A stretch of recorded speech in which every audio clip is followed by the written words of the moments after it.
చపాతీలో చాలా బాగుంటుంది. ఈజీగా క్విక్ గా అయిపోవాలంటే ఈ చట్నీ ట్రై చేయండి.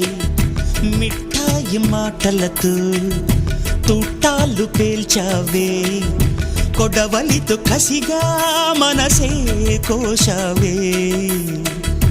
అందాల రాక్షసివే, గుండెల్లో గుచ్చావే, కొడవలితో కసిగా మనసే కోశావే.